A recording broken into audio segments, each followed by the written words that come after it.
제가 먼저 이제 오늘 이 주제로 잡은 것은 바로 그러니까는 서태지 세대들, 서태지가 그러니까 소위 말해서 데뷔를 하고 90대 초에 당시의 청년 세대들과 지금 그러니까 청년 세대들 간에 저는 상당히 그러니까 풀어야 될 숙제가 있다. 서로가 그러니까 어쨌든 간에 좀 연대도 해야 되고 서로가 좀 같이 함께 풀어야 될 저는 숙제들이 있다고 생각을 하고 오늘 그게 제 이제 강연의 핵심적인 하나의 주제가 될 겁니다.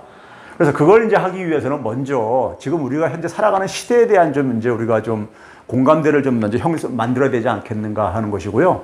저는 이제 오래전부터 사실은 이건 인문학을 하시는 분들은 사실 오래전부터 사실 얘기했던 겁니다. 근대 산업문명은 사실상 이미 막을 내렸는데 그 근대 산업문명을 대신할 수 있는 새로운 문명은 아직 도래하지 않은 상황. 우리는 그걸 흔히 위기라고 그러죠. 위기 상황이라고 얘기를 하죠. 그러니까 역사적으로는 이행기라고도 표현하지만은 위기 상황이죠. 그러니까 과거에 낡은 것은 이제 우리가 막을 내렸는데 새로운 것이 아직 그러니까 우리가 도래하지 않은 상황이에요. 이런 상황인데 이런 상황이 경제적으로도 그러니까 사실 오래전부터 이미 전개되어 왔습니다.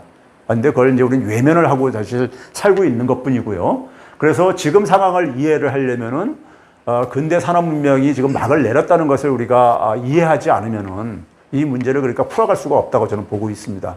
보고 있는데 그 구체적으로요 이런 겁니다. 제가 이제 경제적인 측면에서 이제 풀 때는 저는 이제 화두를 던질 때 많은 사람들이 어쨌든 간에 이해할 수 있는 용어를 선택을 할 때 저는 연결이라는 용어에 굉장히 주목을 합니다.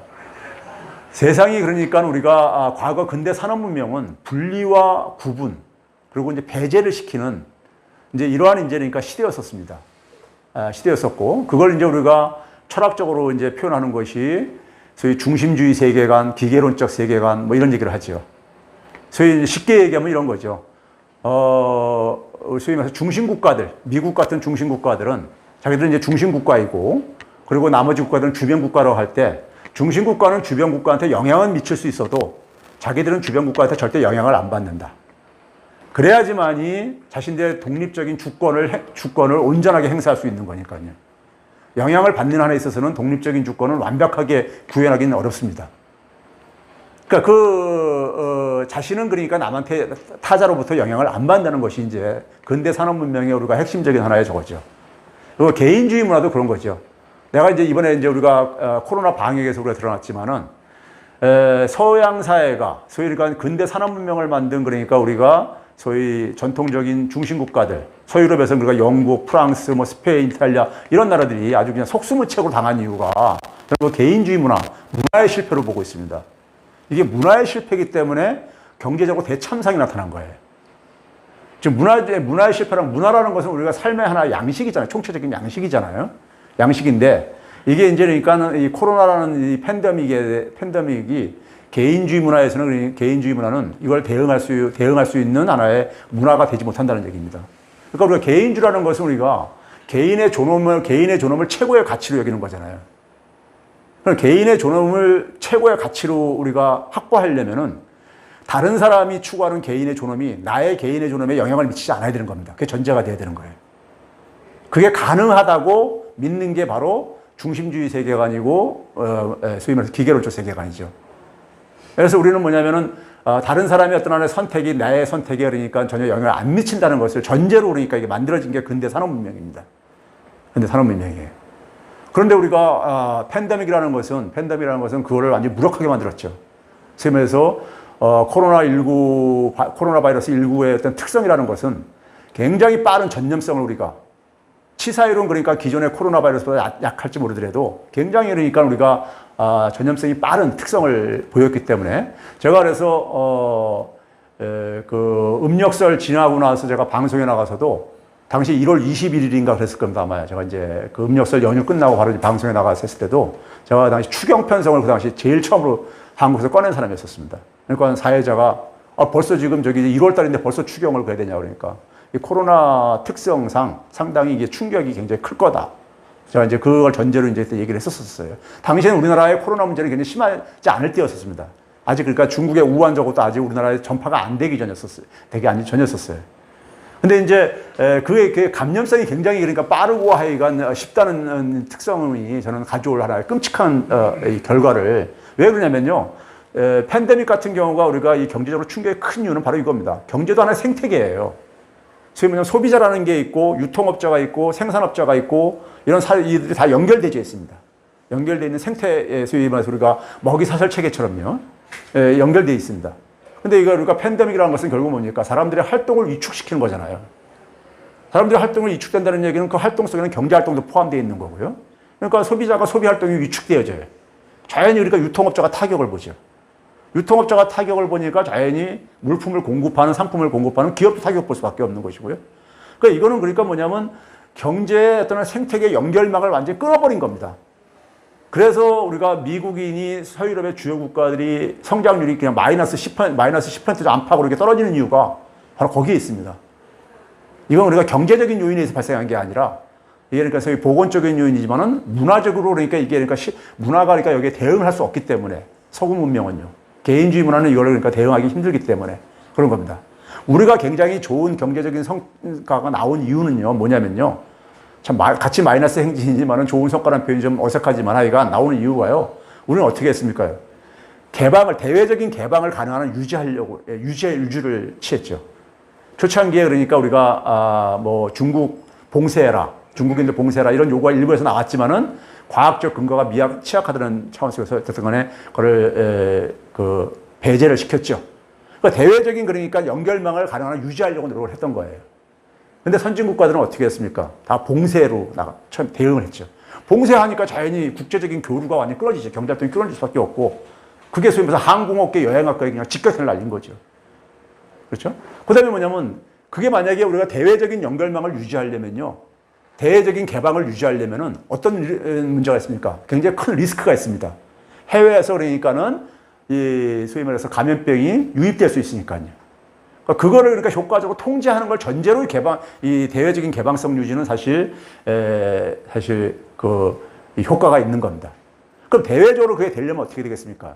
감염자가 나왔을 때 신속하게 그러니까 우리가 찾아내야 되고 치료도 해야 되고 그리고 거기에 대한 정보를 투명하게 그러니까는 투명한 관리도 해야 되고요. 그래야지만이 그 사회 구성원들이 신뢰를 할 수 있습니다. 신뢰를 할 수 있어요. 그 신뢰가 안 되게 되면 온갖 그러니까 유언비어가 난무하면서 사람들은 불안해지게 됩니다. 우리도 초창기에 보게 되면 막 사재기가 나타나려고 했었죠. 근데 그게 진정이 된 이유가 정부가 그러니까 굉장히 효과적인 방역을 했죠. 방역 당국 의료진 섞어요. 굉장히 헌신적인 어쨌든 간에 정부와 방역 당국의 노력으로 인해 가지고 그게 이제 통제가 어느 정도 되고 그 다음에 신뢰를 준 거죠. 국민들한테. 그러니까 국민들도 그 다음에 그러니까 거기서 보면 불안감이 잦아들면서 국민들이 거기 어떻게 대응을 했습니까? 자발적인 협조와 참여로 대응을 해준 거예요. 소위 말해서 사회적 거리두기라든가 사재기를 자제한다거나 이런 것들을 대응을 해준 거죠. 그러니까 그 국민들이 그러니까 그렇게 협조가 되게 되면은 굳이 그러니까 강제 격리를 시킬 필요가 없는 거예요. 근데 서양에서는 그게 안 됐던 거예요. 서양에서 사람들은 뭘 했습니까? 마스크 쓰는데 굉장히 그러니까는 서양의 우리가 개인주의문의 핵심이 뭡니까? 우리가 천부인권서에서 얘기하듯이 내 신체적인 자유는 그러니까 누구도 건들 수 없는 거예요. 신체적인 자유는요. 출발점이 그거잖아요. 서양의 개인주의문화예요. 그러니까 내가 마스크 쓰고 안 쓰고 이런 거에 대해서 왜 그걸 사회가 그걸 이래라 저래라 하느냐. 굉장히 그러니까 그건 서양 사람들의 이 문화 속에서는 굉장히 어색한 부분인 겁니다. 그러다 보니까는 개인이 그러니까는 이 소위 감염이 굉장히 쉽고 빠른 상황 속에서 개인이 그걸 스스로가 자기가 억제를 하지 않는 상황 속에서는 어떻게 됐습니까? 강제 격리할 수밖에 없죠. 그리고 강제 격리로 조치를 취한 겁니다. 이태리에서 3월 21일부터 19일부터 들어가고 한 이유가 그 강제 격리라는 건 뭡니까? 모든 활동을 그만두라는 얘기잖아요. 그러니까 경제가 붕괴돼 버린 겁니다. 경제 활동이 다 붕괴될 수밖에 없는 거예요. 소비자들이 소비를 못하고, 그러니까 뭐 어떤 나라들마다 일주일에, 2주일에 한 번씩 장도 볼 수 있게 이렇게 하고 제한하고 뭐 이런 식으로 그러니까요. 직장 가는 것도 아예 그러니까 중단하게 되고 한동안은요. 그러니까요. 이런 식으로 대응을 했던 이유는 그 문화적인 특성 때문에 그렇게 대응할 수밖에 없었던 거예요. 거기는요. 그쪽 나라들이 우리보다 공공의료가 떨어지는 나라입니까? 아니잖아요. 미국이 우리보다 의료기술이 떨어지는 나라입니까? 아니잖아요. 근데 의료기술이나 공공의료 이런 시스템이 사실 효과가 제한적이었던 겁니다. 우리는 굉장히 뒤떨어지는 그러니까 공공의료 시스템, 상대적으로 취약하면서도 불구하고 우리는 굉장히 그걸 효과를 발휘했던 이유는 뭐냐면 사회 구성원들이 굉장히 자발적으로 어떤 간에 자발적으로 참여를, 이걸 이제 했던 거죠. 그 부분 뒤에서, 저는 그게 이제 소위 말해서, 우리의 그 문화적인 힘이 상당히 중요한 역할을 했다고 그러는데, 그건 지금 뒤에서 말씀드리도록 하겠습니다. 그럼 우리가 왜 이렇게 됐냐면요. 우리가 지금까지 경제학을 포함해서 많은 사회과학들은요, 아까 얘기했듯이 근대 산업문명의 특성이 분리와 구분, 모든 걸 분리시킬 수 있고 구분할 수 있다는 게 대전제로 되어 있습니다. 네. 그래서 우리가 개별 국가를 독립적으로 운영할 수 있다거나 하는 것들이 다 거기서 나온 얘기들입니다. 그런데 우리는 언제부턴가 보게 되면 세상은 계속해서 통합과 연결로 향해서 질주해 왔습니다. 70년대부터 그러니까 경제적인 통합, 그러니까 예를 들어서 뭐냐면 무역 자유화라든가 금융시장을 그러니까 통합한다든가 이런 쪽으로 쭉 왔던 겁니다. 오다가 이제 90년대 이후에는 기술이 주도하는 통합이 또 이루어졌죠. 그래서 IT 기술이라는 것은 심지어 그러니까 우리가 온라인상에서 그러니까 우리가 세상 모든 것을 기술적으로 연결이 가능하게 만들었잖아요. 그리고 그것이 이제 그러니까 우리가 21세기 들어오면서 데이터 혁명 이런 걸로 인해 가지고 완전히 그러니까 초연결 사회까지 들어간 겁니다. 그래서 소위 말해서 우리가 뭐 사물 인터넷 이렇게 나오는 이유가 인터넷 이런 게 나오는 이유가 사물과 인간 모든 게 다 연결이 이제 가능해지는 이런 세대를 우리가 지금 이렇게 연결성이 굉장히 강화됐다 이겁니다. 세상이 연결이 되게 되면은 두 가지 이제 그러니까 측면이 나타납니다. 통합의 효과죠. 통합의 효과입니다. 그러니까 세계화라는 것을 우리가 경제학에서는요, 세계가 하나의 단일 시장이 형성됐다고 이렇게 우리가 설명을 합니다. 그러니까 동구권이 붕괴되면서 그러니까 과거에는 저쪽 동유럽 경제하고 이쪽 서방 세계 경제로 나눠져 있었는데 이것도 하나의 시장으로 통합이 돼 버리고요. 모든 게 하나의 시장으로 그러니까 다 통합된 이런 통합의 효과를, 그 통합의 효과로 굉장히 우리는 긍정적인 혜택도 많이 만들어냈죠. 그랬는데 그 연결이 되어지면서 통합의 효과만 있는 게 아니라요. 연결이 되게 되면 어떤 게 있습니까요? 전염의 효과도 있습니다. 한쪽이 그러니까 어떤 하나의 만약에 쉽게 얘기해서 전염병에 감염이 되게 되면 다 감염을 확산시킬 수밖에 없잖아요. 그걸 우리가 사실은 그동안도 많이 겪었습니다. 겪었는데 그걸 우리는 의도적으로 외면을 하거나 그걸 그러니까 우리는 거기에 대해서 그러니까 우리는 별로 그러니까 신경을 안 써왔습니다. 자, 예를 들어서 경제학적으로만 좀 먼저 얘기를 드릴게요. 글로벌 금융위기가 터졌을 때 미국에서 금융위기가 터졌지만 전 세계 금융 시스템을 다 셧다운 시켜버렸어요. 금융망에 다 통합된 나라를 다 셧다운 시켜버렸습니다. 근데 그 당시에 그러니까 그게 일종의 전념이죠. 유럽에서 그러니까 우리가 남유럽 국가들이 그러니까 재정위기가 터졌을 때 유럽 경제를 다 그러니까 셧다운 시켜버렸어요. 예? 다 셧다운 시켜버렸습니다. 독일조차도 그러니까 다 충격을 받게 하고요. 했단 말이에요. 그런데 그 당시 상황 속에서도 중심 국가들은 그 전념의 효과를 의도적으로 외면을 했습니다. 왜 외면을 했냐면은 자국에서 그러니까 문제를 일으킨 미국발 금융위기 같은 경우는 미국이 그러니까는 자기들이 그러니까 만들어서 영향을 미친 거지 이게 다른 나라에서 자기한테 영향을 미친 게 아니라고 생각하고, 그 다음에 자기들이 가지고 있는 힘, 근대 산업 문명에서 가장 중요한 힘은 뭐냐면 하드 파워입니다. 소위 말하는 하드 파워예요. 하드 파워의 가장 대표적인 게 뭐냐면 군사력, 경제력 이런 것들입니다. 미국이 가지고 있는 하드 파워가 바로 뭡니까? 군사력하고 달러 찍어내는 힘. 근데 이 하드 파워가 이번에 팬데믹에서 굉장히 약간 아무 쓸모없는 게 돼버렸어요. 굉장히 중요한 의미를 갖고 있습니다. 예? 전통적인 하드 파워가 아무 도움이 안 된 거예요. 해결하는 데 그러니까요. 미국 지금 봐보세요. 미국은 의료 체계가 완전히 붕괴된 상황입니다. 예? 가장 의료 기술이 발달한 나라에서 이런 지금 우리가 믿을 수 없는 사태가 지금 벌어지고 있잖아요. 달러를 찍어낼 수 있는 힘, 세계에서 달러를 유일하게 찍어낼 수 있는 나라에서 경제가 가장 곤두박질치고가 됐습니다. 이걸 어떻게 우리가 이해를 할 수 있는 거냐 이거예요. 예? 자, 그럼 이런 상황이 속에서 이게 왜 발생한 거냐? 바로 이 전념의 효과입니다.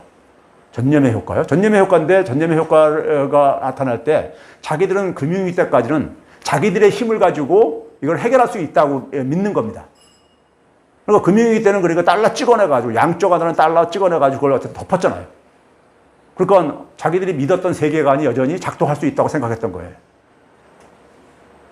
그리고 전념의 효과를 외면을 한 거죠.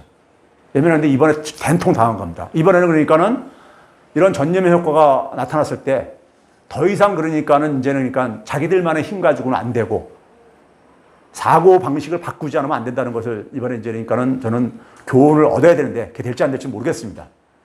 우리가 이제 소위 말해서 비포 코로나, 애프터 코로나는 완전히 다른 세계가 될 거라고 저는 거기에 동의하지만은 사람들이 얘기하는 그 달라질 내용이 문제에 대해서는 합의가 지금 안 이루어진 것 같고 그리고 만약에 이게 뭐 예를 들어서 백신 같은 게 나오게 되면 다시 또 옛날로 돌아가지 않을까. 사람들의 생활과 방식까지 이런 것들은요. 근데 저는 절대 돌아갈 수 없다고 봅니다. 나중에 좀 말씀드리겠지만요. 그래서 이 전염의 효과라는 것은 바로 이걸 외면한 이유는 뭐냐면요. 중심국가들은 자기들은 그러니까 다른 나라한테 영향을 미칠 수 있어도 다른 나라들한테 자기는 영향을 안 받는 이런 이제 그러니까 이 세계관을 가지고 있기 때문인 겁니다. 그래서 전염의 효과를 외면했던 거예요.